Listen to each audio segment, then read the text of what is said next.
with the legalization of sports gambling all over college athletics, all over this country as well. Of course, there's specific rules for those that are participating in college sports. We will dive into all the details on this one. Gerhard Mathangani, Patrick Walsh here with you on Southeast Sports Plus today. And Patrick, this is one of those stories that when we first saw it, it made our jaw drop, but also it seemed like, unfortunately, something that we have seen here over the course of the last few years. We're dealing with it also in the NBA as well. But let's dive into the details here.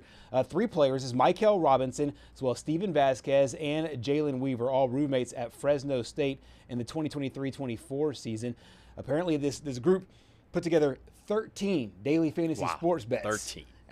Not all of them won. There are some over-unders, and the money that's involved is about anywhere between $400 and $1,000. Patrick, this is a really, it's a sad story for these three players because they are banned now. But it's something that we have now unfortunately seen throughout the ranks of college sports. Yeah, I mean, obviously in sports, any sporting organization, whether it's the NCAA, NFL, NBA, anything, it's got a zero tolerance policy when you purposely manipulate games just for sports betting. I mean, we've seen this in the MLB right now with Emmanuel Clase. He's under investigation for purposely throwing balls and strikes just to hit those lines. Right. And now here in the NCAA where, you know, these guys aren't professional athletes yet, so, you know, they're not as mature. They don't think as reasonably as some of these older guys do. And, you know, we were talking about this before we came on today. It really is a sad world because sports betting,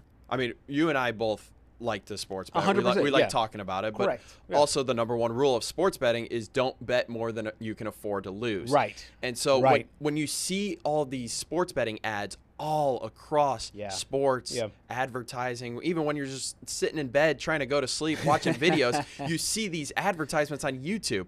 So, I mean, it's one of those things where you see it so often that it's like it's too tempting to not do it. Exactly. And it's also, it brings a fun element to the game. I think of all people that said that, put this in this correct box, I think it was Matthew McConaughey that talked about it makes you have an interest in a game. But like you said, you have to do it responsibly, and people, like a lot of things, just don't do things responsibly, and then, you know, it affects other things and other players, and sometimes the last thing you want to do, Patrick, and we've talked about this before, is the last thing you want to do is to be watching a sporting event where you believe everybody's, you know, giving their all, giving 100%, and I don't believe that players aren't, but with any thought in mind that a player might be loafing or a player might be hitting a number, a gambling number, rather than playing the game. And you don't want to, to incorporate the integrity of the sport and have that be called into question. Yeah, correct. I always think back to when I was in college learning about sport history, and I think about the Black Sox scandal way back in the early 1900s. Throwing games for sports betting, even all the way back then. Right. And so it's just one of those things where it's like, you know, fans already question the integrity of sports enough 100%. already. Yeah, I mean, there's conspiracy officiating crews and all of that stuff. And now when you add sports betting in, and honestly, you brought up a good point before we came on here today about prop bets in college. I know, I think we talked a little bit about they're not available in every state. Right. They're not. Okay, correct. Yeah.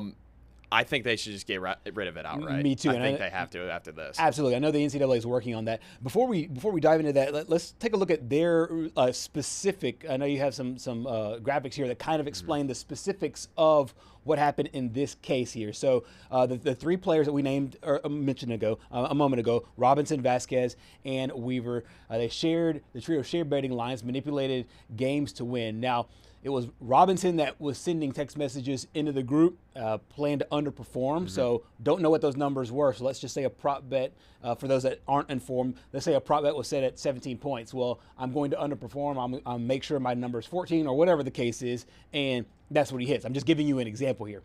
One bet for Robinson combined for a little over $2,200 and a $15,000 payout for winning. That is shocking. That's insane. That really is. $15,000. Yeah. I mean, it's not like we're talking about Power 4 conferences here. Right. These are guys that were at Fresno State and San Jose State. Yes. Like they don't get that much NIL money, Right. this is a ton of money for them. Yeah, 100%, 100%. And the investigation started after both Fresno State and a sports betting integrity monitor started flagging this. So one of the good things about sports betting in the United States is that it's regulated. Yes. It's not like back in the days when you're dealing with bookies, and it was just a very seedy atmosphere to gamble on sports if you weren't doing it in Las Vegas or Atlantic City. Right. But now we're in a place where it's legalized in a lot of different places. So the good thing is kind of a good and bad. The good is that it's regulated, and that's where we get some of these, these monitors of college sports. When they see irregularities happening, they'll point those irregularities out. But where it really stinks is that, like you said, is player prop bets. That's the reason why I'm against it. And I think in college especially, because like you said, not all these guys are getting, crazy NIL money. Right. And sometimes the money that you can recuperate is from something that you can control. And if there's a line on a game and you have control over your player prop, Exactly, that's exactly what I was then gonna you say. can manipulate the results, and we've seen this in so many different realms, and it really stinks that we're seeing it now here in college. But good for Fresno State acting quickly, and good for the NCAA acting quickly as well. Swift punishments. I think that's the only thing that can happen here is that every coach and every player knows there's a zero tolerance policy when it comes to this stuff. When it comes to, hey, are you going to gamble on sports? Are you going to bet on sports? Well, these are the punishments. Exactly. And everything you worked for will be gone. Mm-hmm. And I think that's got to be the only punishment here. And I mean, hopefully, if anyone's out there that's in the NCAA right now is thinking about, hey, maybe I do want to get in on some of this behind the scenes. Obviously, we just talked about a month ago about the whole John Mateer scandal. Right. Everyone thought he might have been getting in on the betting. That was pushed off to the side. But, I just think player prop bets, it's so much easier to hide. Yes. Because you can just chalk it up to it's one person and they have a bad game. Yeah. It is so much harder to come up with to be able to hide the fact that the whole team underperforms. Exactly. Because then that's like too suspicious. Oh, I'm going to bet.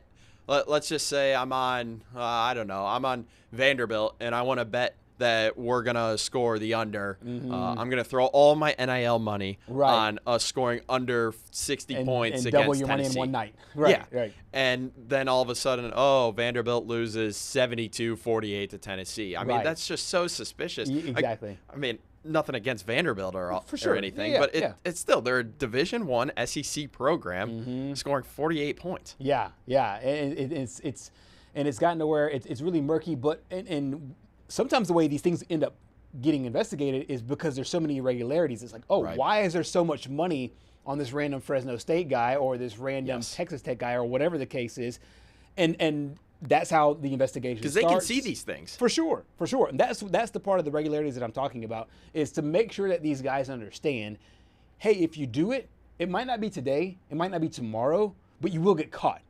And we will sacrifice. We will find you. Yes, we will find you, and we will punish you, and everything that you will do, from everything you've done from this point, will be gone, and you will not be able to play this sport any longer. I think it's the biggest thing. And once again, this comes off the heels. We talked about this in the break right before the show started. Comes on the heels of the NBA conducting a similar investigation. As of right now, I have that story up as we speak, and they're doing their own investigation against Malik Beasley right now, because he is now linked to a federal. This is a federal probe. A federal probe. So, I mean, he's looking at some serious time if all this, comes out. But obviously he played with the Milwaukee Bucks in the 2023-24 season, but the exact same situation. Another prop bet situation where it's a guy who has control over the number that he's having to hit. And so where a lot of these things end up going. And the backlash for me, thing to me was always like, what if you're just betting for your team to win? What if you're just betting on yourself to go over? Hey, 20 points is my over. I know I'm going to have a good night. I'm betting. Mm-hmm. I'm betting myself. And that to me is innocent on its surface. But where it can go awry very quickly is if you have somebody who's trying to do it the other side to guarantee that money. You know what I mean? So that to me is the hairy part. And so as much as I really, really, really love college athletics, as much as I really, really love betting, or just the gambling part of sports in general, I just think it adds a natural interest. There has to be a separation. I want to end it with this. Now this is these are three organizations that have ongoing betting scandals. Right. The NCAA, the NBA, and the MLB. Right. There is a serious problem here that needs to be addressed. And I mean, it's not like this is the first time this has happened before. People have gotten, they know the punishment. For sure. So why is it still happening? And I think a lot of them, they just think it won't happen to them. And especially with athletes, and we deal with a lot of athletes, we're athletes, and it's a situation where you just think it's almost like a tornado or an earthquake or a hurricane. You just don't think it's going to happen to you. You just don't think, and until it does, you think you're invincible. You think you're invincible. Or what you think is that this thing is so big, this gambling ring is so big, nobody's going to know about this $1,000 little bet here that I bet, plus 210 on. Or you just think that your bet, or so your wager is so minuscule in the grand scheme of everything that you'll just get away with it. That you'll just be able to slide and sneak away with the rug. Exactly. And it's not till these guys get caught that's on the back end of all these situations. But yeah, a really unfortunate situation there. But the NCAA is coming down hard, ban these guys, and it looks like they will not be playing college basketball ever again. And once again, it can be a cautionary tale to everybody else that these are the punishments for this kind of behavior.